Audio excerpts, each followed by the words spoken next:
So hello once again and good afternoon to all of you. We're starting now panel number 4, and I'm very happy to moderate this panel, which will be on Atlantic geopolitics. This panel will have a speaker which will be joining us online. So what I'm going to do is I'm going to introduce our 3 distinguished speakers, and then I'll give the floor to each one of them in the order that appears in the program. So the first speaker is Ana Azevedo. She's with the Instituto de Estudos Políticos at the Universidade Católica. She's a PhD candidate in political science and international relations, a researcher at the Institute for Political Studies, research line on maritime affairs at the Catholic University. She has an MA in European Studies and a major in law from the University of Lisbon. She was an auditor at the National Defense Institute in Lisbon and did an intensive security and defense course on the Azores. She is a teacher of cultural plurality and state identity and electoral processes, citizenship and political culture from UNESCO EduWell postgraduate on social and human sciences. She's also the co-coordinator of the research lines Democratic Culture and Civic Conscience, Ethics in Times of Crisis at the University of Coimbra. And she has extensive professional experience in the financial area, namely in risk project and auditing, management, and teaching. And Ana Azevedo will talk to us on an Atlantic Maritime Strategy for Portugal. Ana, welcome, and I'll give you the floor. Thank you. Hello, good afternoon to you all. I'm talking from Berlin. I hope you hear me in conditions. So sorry to interrupt. I'm so sorry to interrupt. I forgot the most important point. I'm so sorry. 15 minutes, please. Yes. I cut the presentation to adjust the timing, but anyway, if I extend myself, please sign me on to cut it, okay? I'm going to speak today a bit about Portugal and its representation. I need Ricardo to put the presentation on. Okay. So I'm going to talk a little bit, hopefully less than 15 minutes, about Portuguese maritime strategy. I'm afraid not very good, not very optimistic perspectives, but I'm hopeful anyway. I tend to, when I speak about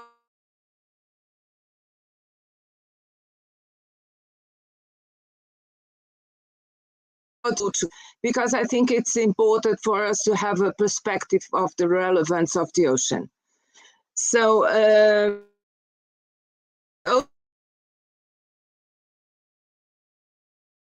covered by waterways in different forms.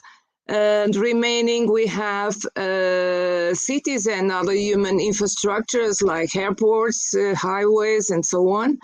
And more or less in an equivalent size, we have desert areas. The remaining that can be transformed into farming land is only 132% or a little bit more than 3% of the surface of this planet. So that's why I'd like to emphasize the importance of the ocean and sea in general for our subsistence. I'll call your attention first to Portugal ocean policy is important.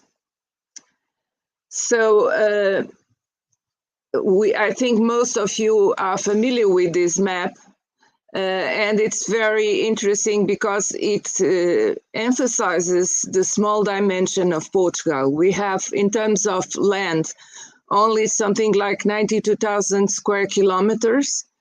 we'll see in terms of the exclusive economic zone, it's 1.6 million.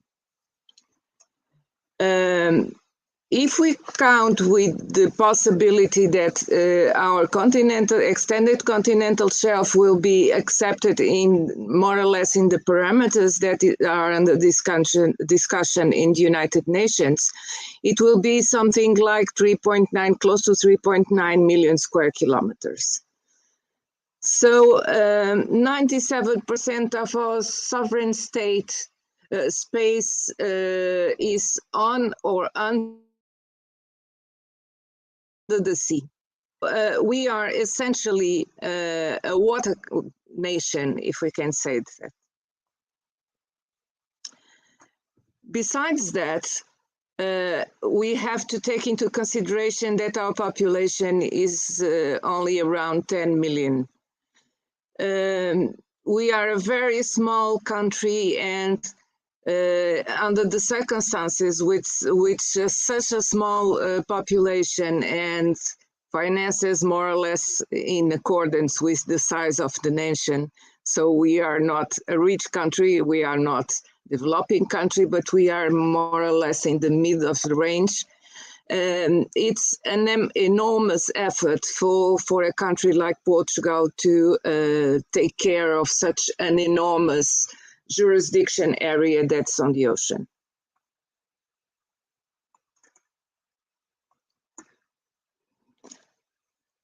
Taking into account some recent data, and I must stress that not all the data is up to date. That's one of the problems that Portugal has. I'll try to give you a picture of the present state of things. So in our history of democracy, only 4 of the governments had specific ministries of the sea, the 9th and the 12th, and then the 21st and the 22nd mandates.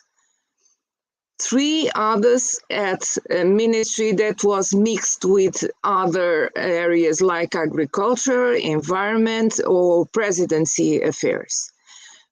Also with the fisheries being taken care of by the Secretary of State. The 23rd government and present is the most strange of them all, because we have sea affairs shared with the ministerial level with the economy. So it's the Ministry of the Economy and Maritime Affairs, but fisheries are being held and taken care by a Secretary of State at the Ministry of Agriculture and Food. So I'm afraid to say that in strategic terms, that does seem a bit confusing, to say the least. In here, we have some data concerning the vessels with motors in our fishing fleet. We can see that from 1981 onwards, the number of vessels, the capacity, the nominal catch in terms of tonnage, the number of registered fishermen have been increasing. The only thing that changed in relative terms is the price paid by the fish. So the nominal catch in terms of euros has increased, but that doesn't mean much, taking into account that this increase of price does not compensate the decrease of tonnage or the capacity to catch fish.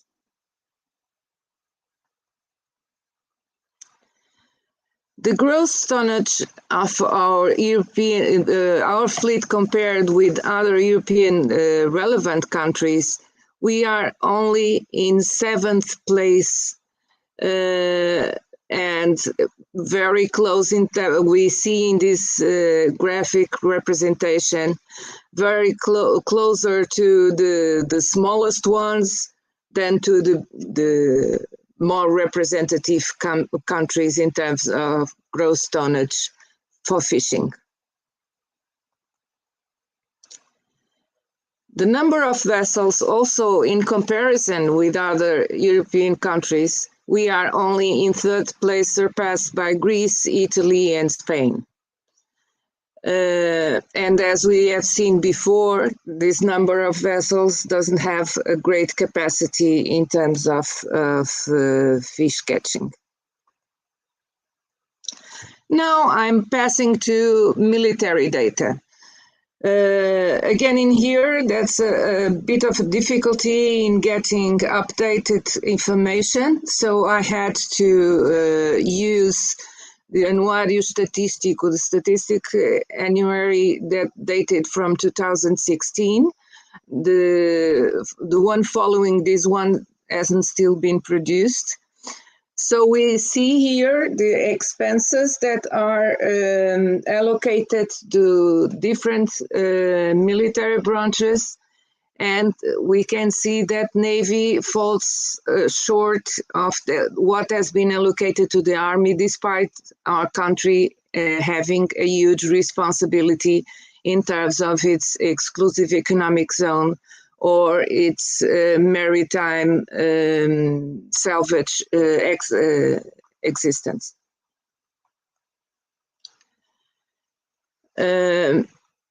Also in here we can see the allocation of the expenses, and I have signaled in this chart what has been allocated to investment in comparison with current expenses with personnel and operations and maintenance. We see that the amount that is being allocated in those 3 chapters for investment comes very short in percentage terms of what is the total endowment of for the Navy.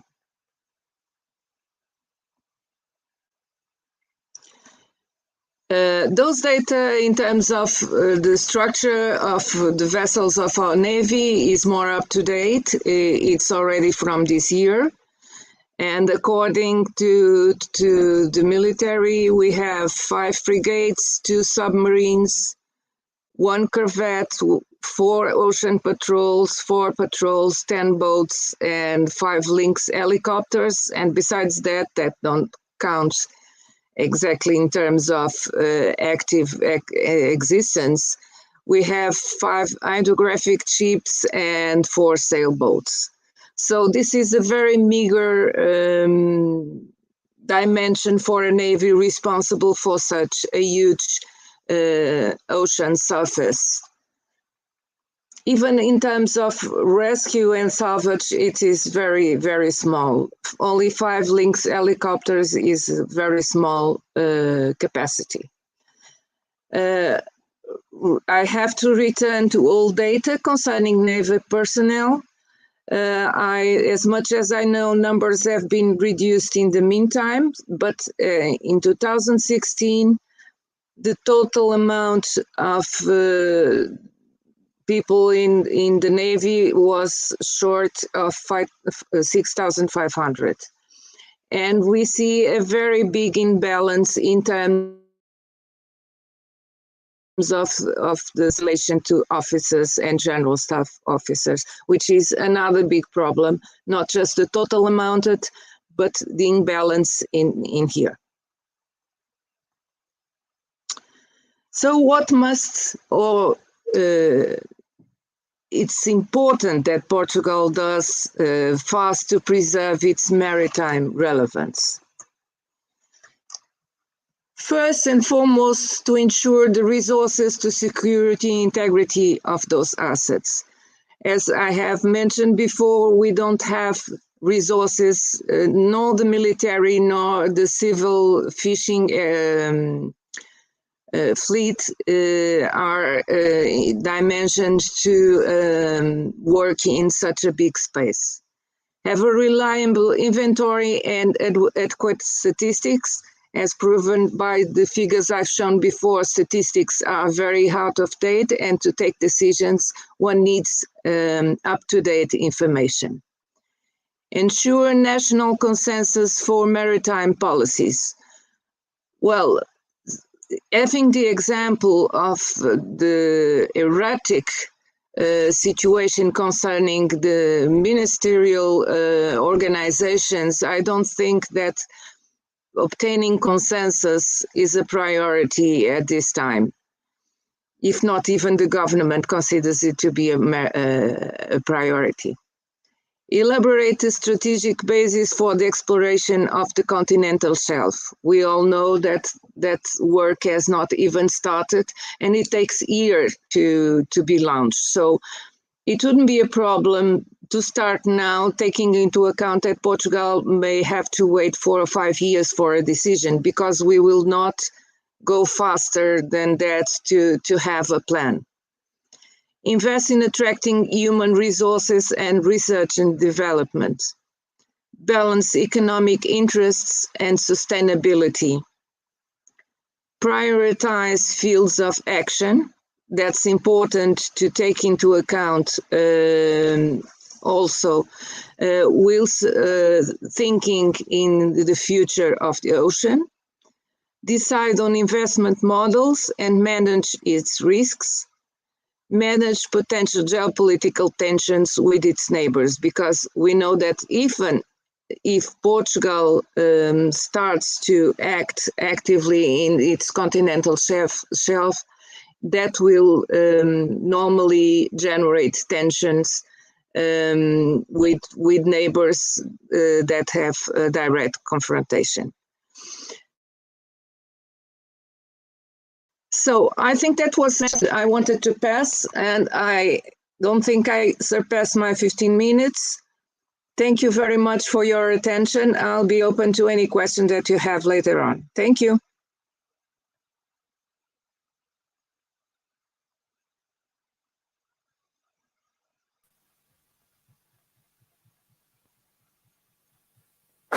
Thank you very much, Anna, and thank you so much for also sticking to the time. That was perfect, 15 minutes.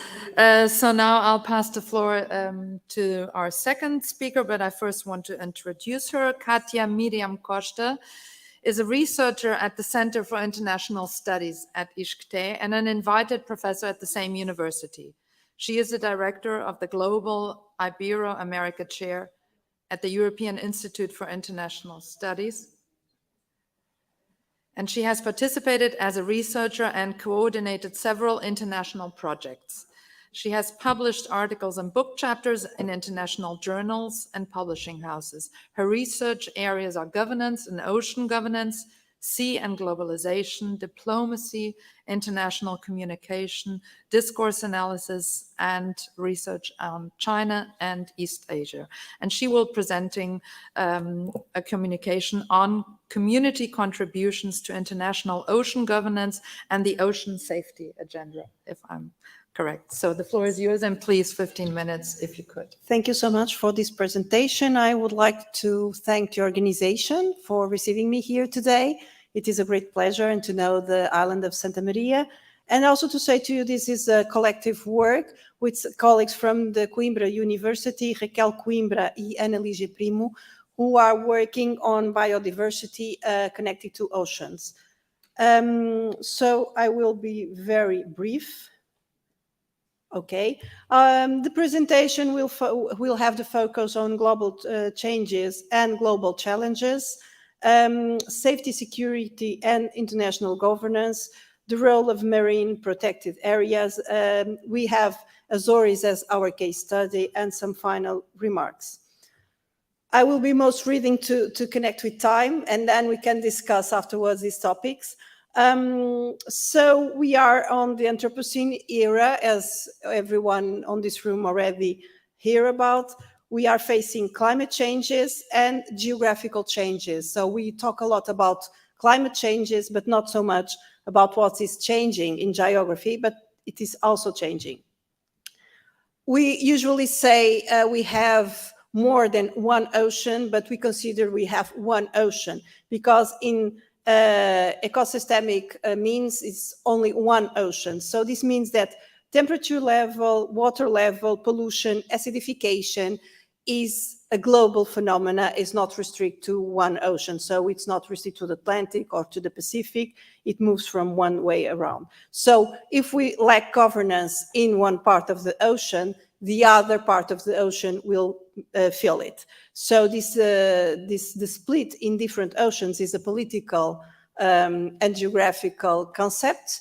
And we should also have in mind that the territory of the countries, of the states, is also on the sea. So we also have territorial rights on the sea. So we also have the impact of extreme climate phenomena in coastal communities. We have these maritime societies affected by this kind of phenomena, and we have the challenge of ocean governance at different levels, local level, national level, regional level, global level. And we also are in a scenario of competition for resources in the changing environment, new technologies for marine resource exploitation, and struggle of some states to increase their maritime territory. So even in the previous presentation, our colleague was talking about this. Everyone wants to add some territory to her own shelf. So this means we are struggling to have more space. And this implies to have struggle for resources. And it's also very relevant to say that the main resources for technological development are under the sea, are in the seabed. So the seabed is much more richer in lithium, for instance, or other minerals than the continental areas where these are exploited. What happened is, this was the news, I think this one is from Al Jazeera, but is the Panama Canal in danger of drying up because the level of the water was very low. This means that maritime routes might change. And this also means that sometimes the routes that we were used to do may not be safe anymore. So we are in a changing paradigm. Here we also have how the Arctic was in between a decade and how it is now. And we predict that it's going to get faster to lose the ice. So it means that in some years, in winter, we could be navigating in the Arctic Ocean. And this also means that will be more struggle for the resources, although there is a very important international agreement on this, and until now it has been respected, but the Arctic is known by its resources. I don't know if you remember, but some years ago it happened also in the Pacific Ocean, when Japanese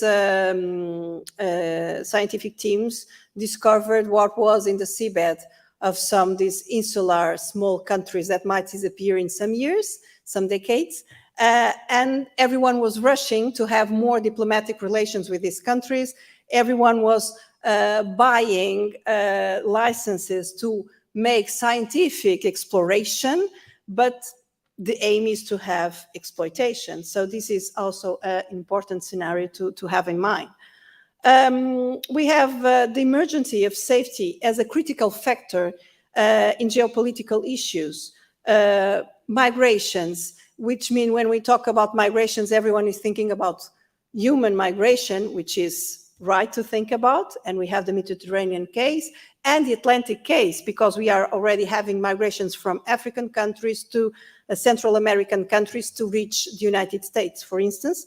But we also have the change of the marine species. Migrations have changed. So we also have some changes on this frequency of migrations. We have geographical changes, as we were seeing in the article, for instance, and we have increased risks for insular states and regions, but we have insular states that are really in risk of disappearing.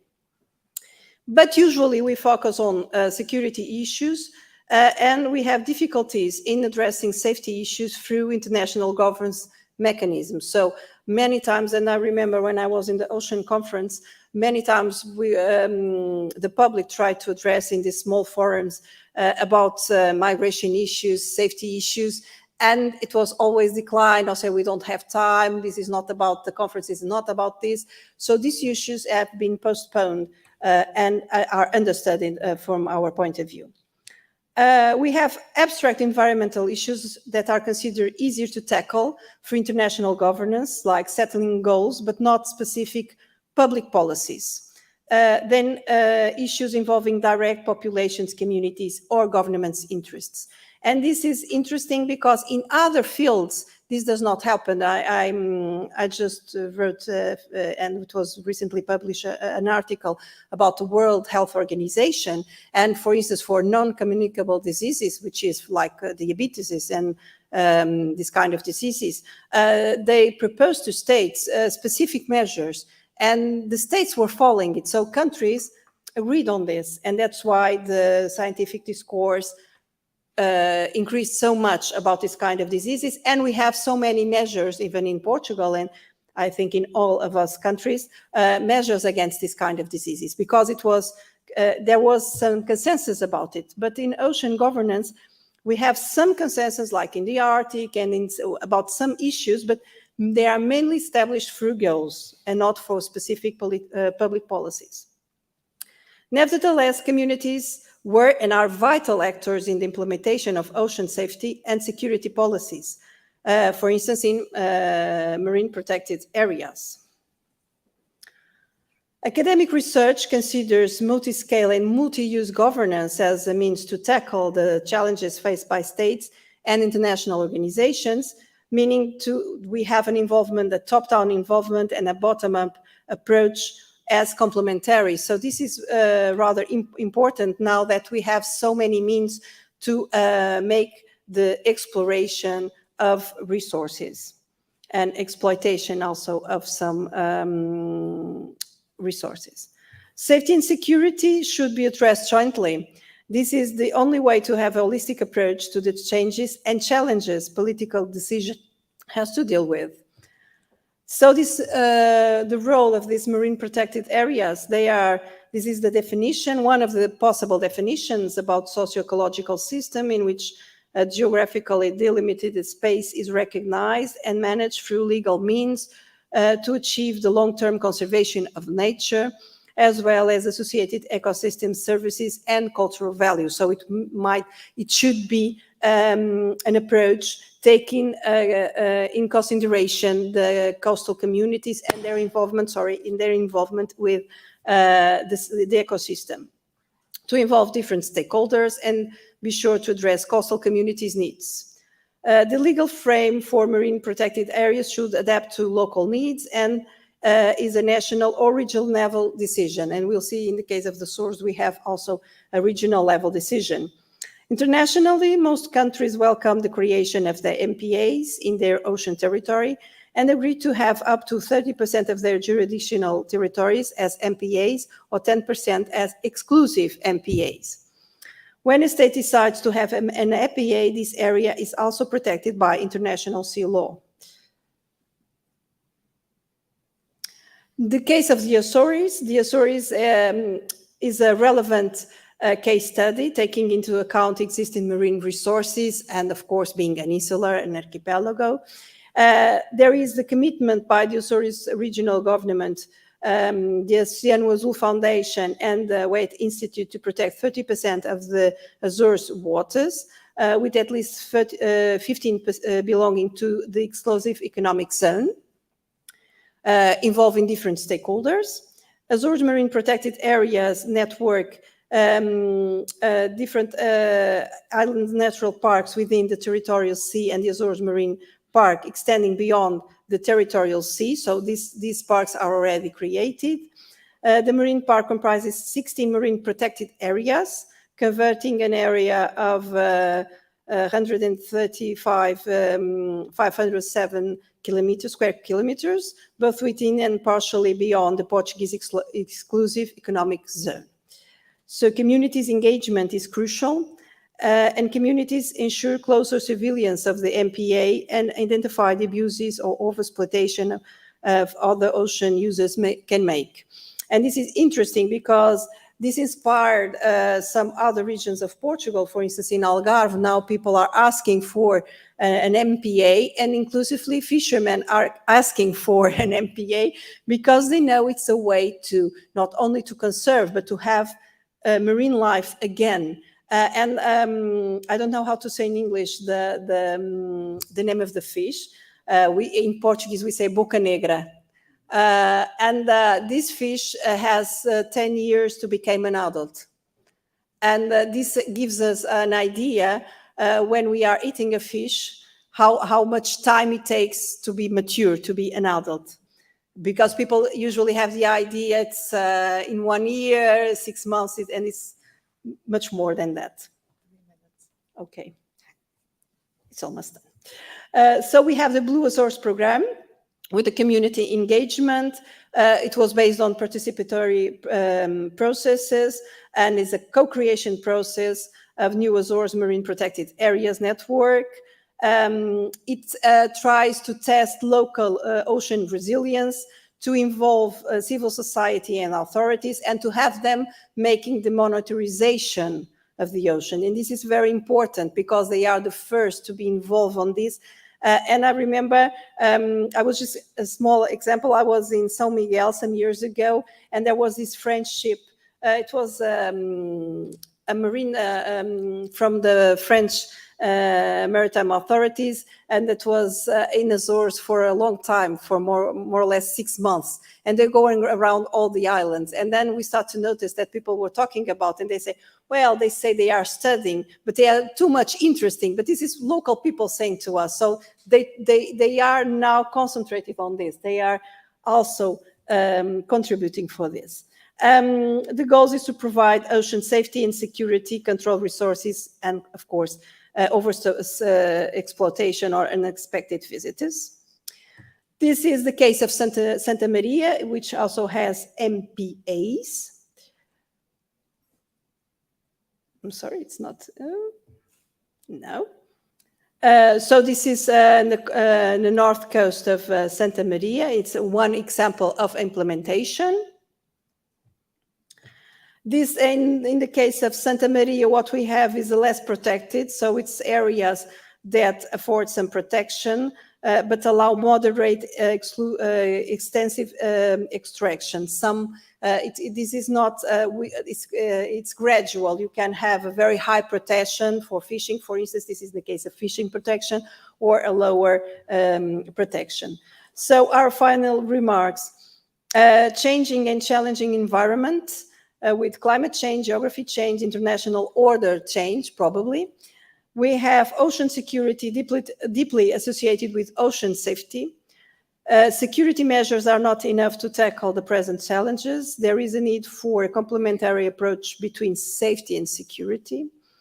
MPAs can assure part of the safety policies and contribute to recovering some balance for the ocean. And MPAs depend on stakeholders' participation. And again, a little connection with our first session. It's like having, it's a kind of, when we say public diplomacy, so we have to engage people. And this is the same case. We don't have ocean governance if we don't engage communities and people. And if people are not aware how they can demand from the authorities too. Coastal communities are becoming more proactive, and their involvement has proved to be essential for the creation of safety exceptions in the ocean. And communities can contribute to the ocean safety agenda and its governance, and should contribute. And I have a cartoon, and I think many of us are this man here. So, and the others are all interactors. This is about the many disciplines, different approaches, and we seem to be a little bit behind what has been happening in the last years. Just for thinking, this is bibliography that I can give you if you want, and we finished. Thank you so much for your attention.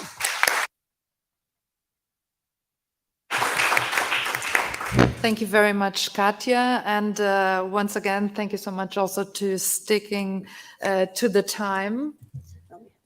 Now we will just quickly rearrange while I introduce our next speaker. She will prepare her presentation.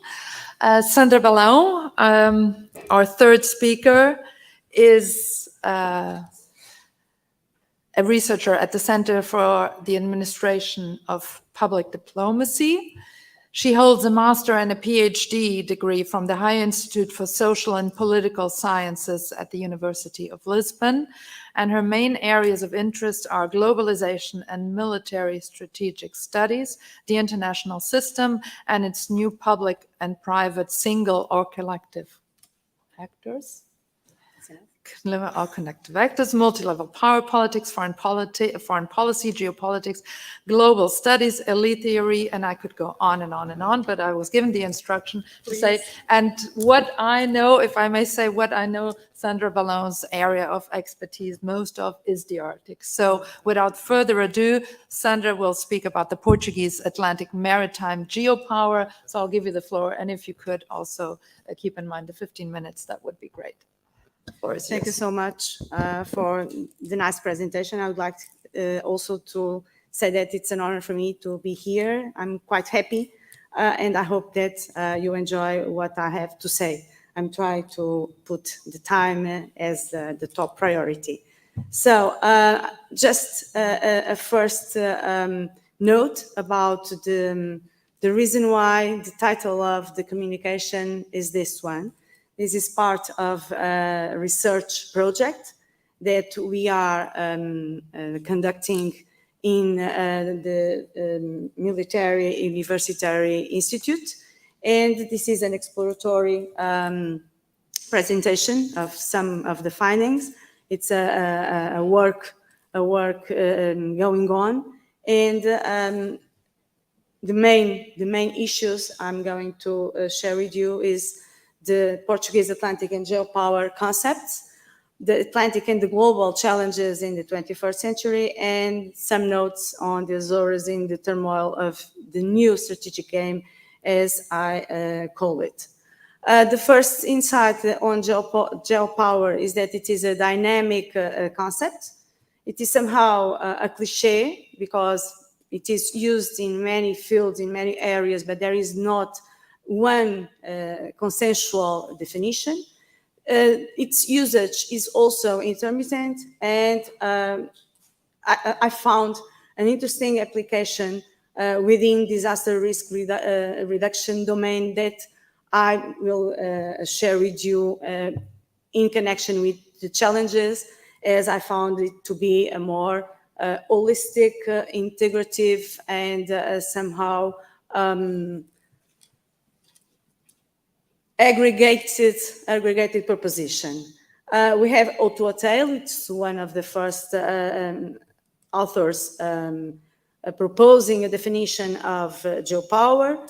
And more recently, we have Elizabeth Gross that defends quite a different perspective, because Otto Attale offers us a human and culture-centered narrative, and Gross proposes a non-human, somehow geophysical reading of the reality. And she stresses the fact that we have earthly forces that are entangled and interfere, so precede, enable, provoke, and restrict with life in all its forms, whether human and or non-human. Also, Donovan proposes also in articulation with the Gross this consideration that the unpredictable shifts in the distribution of power, which reverberate through the assemblage, are conceptualized as geopower. So challenges as well as disasters somehow rely geopower. That's the perspective I offer you today. Somehow it is a third way narrative, third way perspective on geopower, and in articulation with these two areas of human and non-human classical elements usually considered in the equation. Also, I recall the contributions of previous authors, somehow classical authors, like Arnold Toynbee, for example, and a more recent one, Pluvio Valente Almeida, with the power formula and the challenge response law. This we found useful to consider the global challenges of the Portuguese Atlantic as well as the relevance of the Azores in the international context. The Portuguese power we find supporting the Gamma era, the discoveries, the 2/3 of the world. This morning, it was stressed by Professor Carlos, I think it's the correct name, and it's sustained in a reality that has been during all day and yesterday also stressed, that is the sea. So this is a representation, better to say, of the Portuguese Atlantic, which is quite holistic, I would say. The representation of the archipelago of Azores, and the territory and maritime species areas of Portugal in square kilometers, which also demonstrates the recall that this morning also was stressed by Professor Carlos. So what about the strategic maritime geopower perspective? I'd offer you also an holistic perspective, as I told before, the world with the Atlantic Ocean in the center, in the middle. It's a representation that is usual for us in Portugal. The representation of the Atlantic within NATO interests, and I think it's relevant to have in mind that not only Portuguese state has interests in the Atlantic, but also the alliances, as was previously stressed here by other speakers, also have it in consideration, as well the European Union, and also the CPLP, the Portuguese languages community, speaking community. And as we can see in all the representations, the Atlantic is at the core of the area of influence. And the oceans of the Portuguese-speaking community with the Atlantic, the Pacific, and the Indic here represented also. What about the Atlantic and the global challenges in the 21st century? Why is this relevant? Well, I offer you a perspective of the connection between the poles.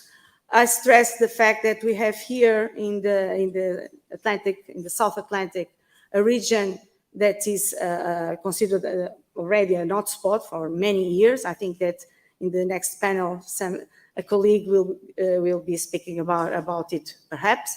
And to stress here the fact that the connections, as Katia and Miriam already called our attention to, is also connected with the Atlantic through the north, but not only with the Atlantic, also with the Pacific. Because if we consider here this passage, as well as this one, we have here, in fact, a connection between the Pacific through the Arctic with the Atlantic, not only the usual perspective we used to have through the south.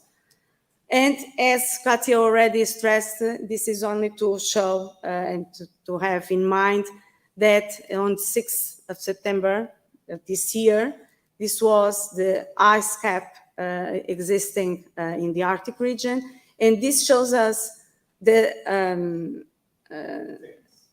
thickness of the ice. And we are to be aware that the 100% of ice is only here. It's a very, very small part of the polar calotte of Greenland, namely. And this shows us the reality from March 1985 to March 2018. So this somehow demonstrates quite realistic, in a realistic way, the reality we are facing and the challenges we can expect. And we in the Atlantic are going to have many challenges to answer to. And of course, the Azores in particular, but all the archipelagic states and islands are going to face lots of problems, as well as the coastal areas of the world. Just to have in mind the relevance of the Arctic and the connection with the Arctic Ocean aerial routes, in the light blue is one of the routes that is expected to be operated in some years. But the most relevant, as Cato already stressed, is this one, the maritime route of the Arctic Ocean, the central one, which is also called as the Trans-Arctic route, is expected to be open in a few years now. So it is expected that we also in the North Atlantic are going to face the increasing number of vessels. It is expected to happen, trade vessels that are going to use these routes in the near future. Of course, that we know that now China is a privileged actor in the region, uses the route, the Northern Sea route, with the support of Russia within the strategic alliance. But it is expected that in the near future we'll have more than just the Russian vessels using that route. And this is the projections for 2030 to 2039. So it is expected that it is open by that time. It is 10, 15 years now. Also in the Antarctica, we'll have to have it in mind due to the consequences of and the influences it has in the winds and sea behavior. I don't know, the word is not coming out. But it's just for us to have the perspective of how it is also happening much faster than we would expect the ice melt in the south. And this is only the representation of the way it is evolving, and another representation with the global impacts that are here also stressed, as some of the previous speakers called our attention to. And for all of us that wish that those regions of the world remain in peace, just to let everybody know, be aware, there are borders, defined political borders in the north, not yet in the south due to the Antarctic Treaty system that we hope is going to be there until the end and then renovated. It is an expectation. We don't know what is going to happen, but there is scientific research and the claims of the areas of influence are represented here. Also, it is important for us to have in mind that we have not only in the north rare earth elements, as also Katia stressed, but in Antarctica we'll have a list of it. So it is a possibility. We don't wish it to happen, but it is a possibility that the awareness and the relevance of those elements can put in danger the treaty as it is. And we have actors inside and out of area, in and out of area, that makes the Atlantic to remain a target of global interest. The climate changes with a multiplier effect, as was already stressed. The consequences in and for the space and to the world, easy access to vital resources, new reserves of rare earth elements also. I'm going to show some maps and hurry up. The maritime routes and also the growing presence of non-traditional actors from the geopolitical south. And this is quite relevant because we always had from the global south many actors in the Atlantic, but now we have different actors, non-traditional ones, and that put in question if we are speaking about exploration, research, cooperation, or competition. And well, we don't want to use other adjectives that are not quite nice. Okay, so the global distribution of rare earth elements in the world, to have a perspective, but to stress the Russian military presence in Africa also. I'd like just to go back just to call the attention of Africa and also America, South America, which is quite interesting, I would say. The Russian military presence in Africa is, as it is represented here. For those of us who maybe are not quite aware of this, we listened to Ana Xavier yesterday, and she called our attention for this, and effectively it's a huge amount of presence. And Putin's allies in South America also, for example, key allies and Russian military bases, which is something quite interesting. And as the previous speakers in the previous panel called our attention to, the transformations and the challenges are going to be quite huge. And also from China, we have here the possible site for new base in Africa. We have here some representation, and also in South America, which is also quite impressive. And just to have the idea, the articulation of the Atlantic and the interests of the Atlantic also in articulation go with the Belt and Road initiative. And this is only a part of the representation because we have also another route that connects through the Pacific with America. So the Azores is in the turmoil of the new strategic game in our perspective. Some of these perspectives were already noticed by other speakers. But the geopolitical and geostrategic relevance of the Atlantic is assumed by key documents of the USA. NATO new strategic concept expressed concern about divisions in global ambitions of new actors, namely the United Kingdom.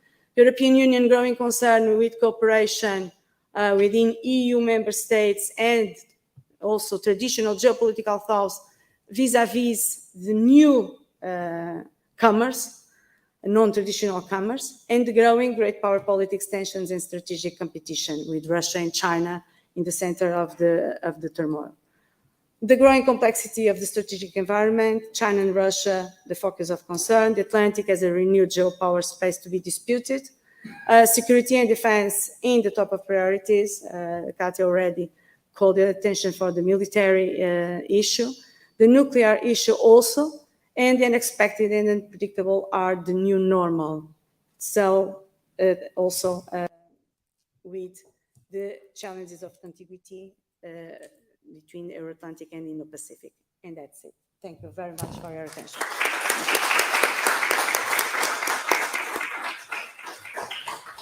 Thank you very much also to you, Anna, to sticking with the time. And I could suggest maybe that this discipline has something to do with the fact that this is an all-female power, but I won't. I won't. So thank you very much for three very interesting presentations. I think you've raised a lot of questions. You've painted a fairly bleak picture of what is going on, what is not going on, and what maybe should be going on. I do have a couple of questions, but obviously I'm going to open it up to the audience and maybe take one or two questions if there are any questions. There is one, please, Alexandre, another one here from...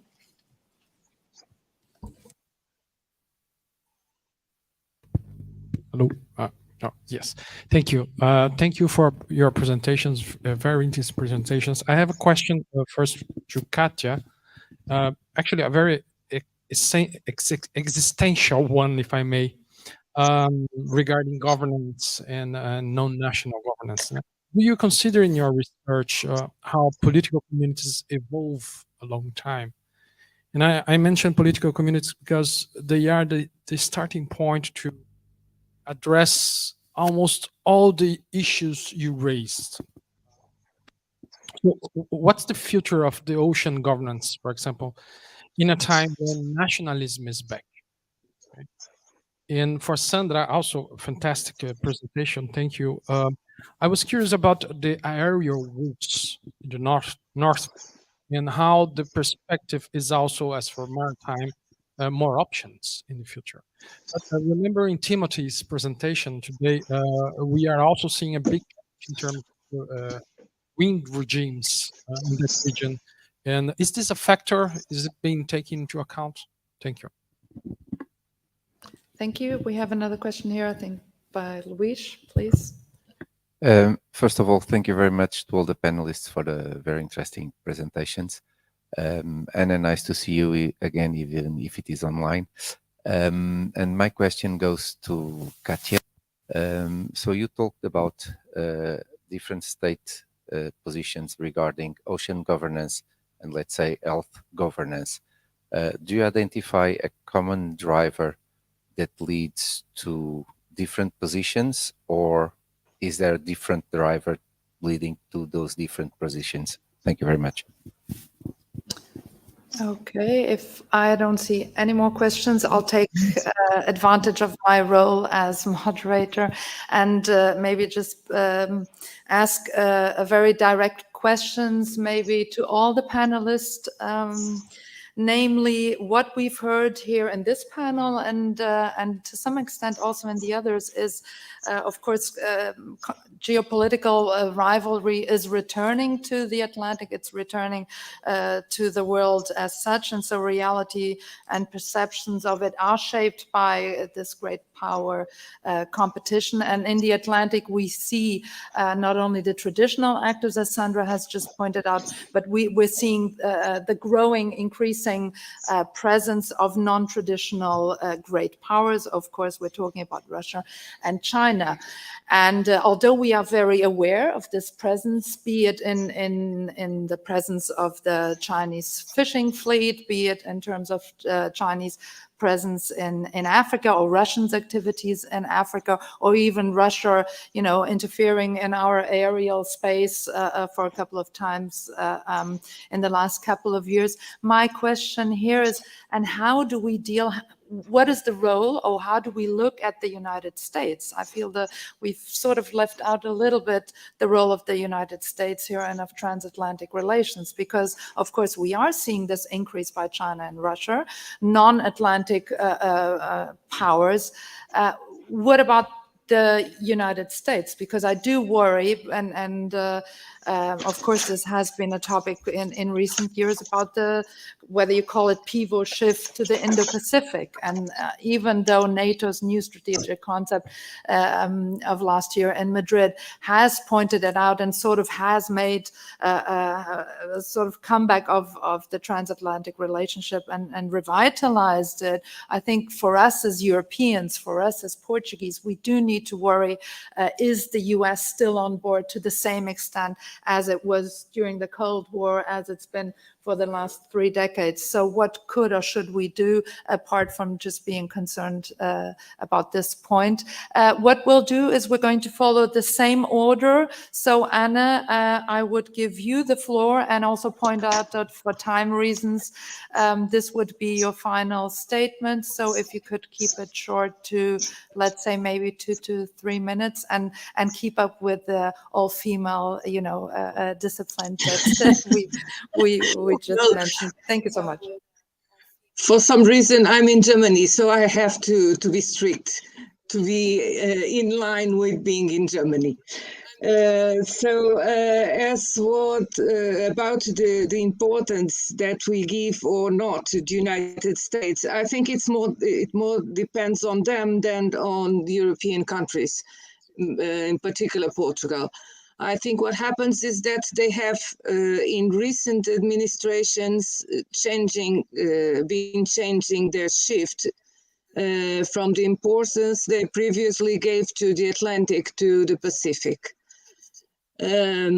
Of course, we have a role in making them aware that the Atlantic is still important in geopolitical and geostrategic terms, and that Portugal has a role as a mediator, namely with other Portuguese-speaking countries and with EU.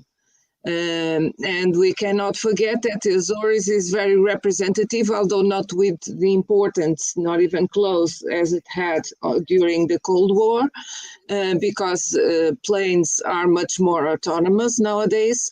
But it's still as it's important because they still need the base in the Azores, and it's part of our role to remind the United States of that importance. I think that's the main aspects I would like to mention.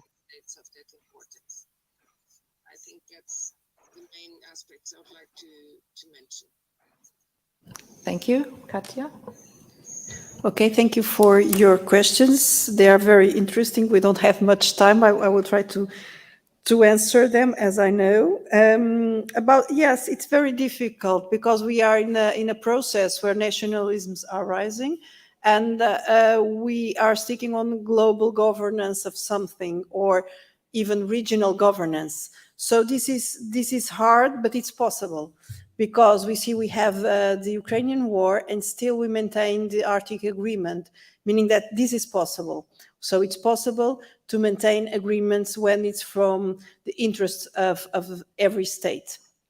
The problem is maybe we should be more demanding with our governments. Civil society should be demanding and should demand that safety was included in the national perspectives, meaning that while states have this very particular perspective on their interests, they have also to make a balance with the interest of maintaining the ocean as one safe environment. And this is the problem.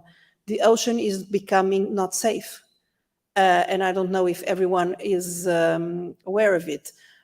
So it's a hard way, but I think everyone has a role to play.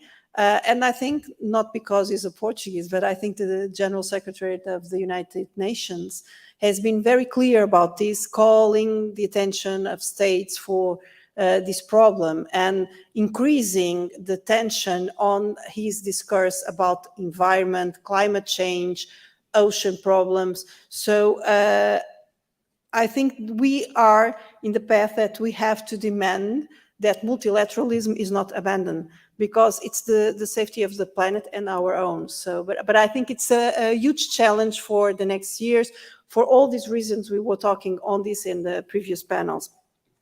About the drivers, yes, there are different drivers, because while diseases threat, if not equally, but the governments feel threatened by diseases and not fighting against diseases, in health diplomacy is more easy. It's not easy, but it's not so difficult to be consensual. When we have different interests, of course, if we look from the perspective of Portugal, our interest is to enlarge our shelf, our continental platform. Our interest is to have somehow to make profit from the resources we have.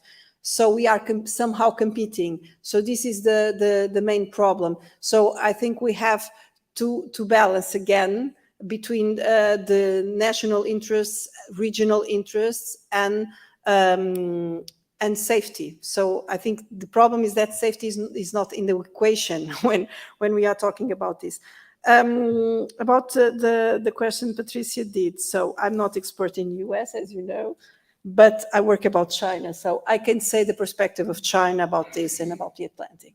So China saw in this when the United States focused in the Indo-Pacific, China saw there a great opportunity to spread her influence in the South Atlantic.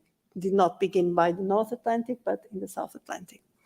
And did another thing, proposed the Belt and Road Initiative and proposed the United States to join the Belt and Road Initiative as globalizing alternative project. This means that while the United States were trying to catch everyone's attentions, and including what you mentioned about NATO and this last declaration, and having countries like Lithuania and others making declarations about the Indo-Pacific, the attention is being moved. I don't say that the United States are not more interested in the Atlantic. This is not. Maybe they don't feel the threat. I think they don't feel the threat in the way the European countries feel it. But the look that China gives is an opportunity. And China is not so interested in doing some bases, military bases or some. For China, the important is to have two huge ports to connect with the northern ports that already has. And the Hamburg port, for instance, in this kind of context is about this, because another thing we did not talk, but it's very relevant when we are looking at this, is that the mainly connections are between the Asian countries, North America and Europe. And from these countries, with exception made for the port of Santos in Brazil, all the products are going to the South Hemisphere. So this means that the North concentrates the most traffic, so the maritime routes are concentrating in the North, and that's why the Arctic is so important, because it's much more easier, it's faster, and it's cheaper. Yeah. So these are what we are facing now. So, but I'm saying this from the perspective of China. I know China saw an opportunity there. Thank you. Thank you. Sandra? Okay, thank you for the questions. Thank you, Patricia.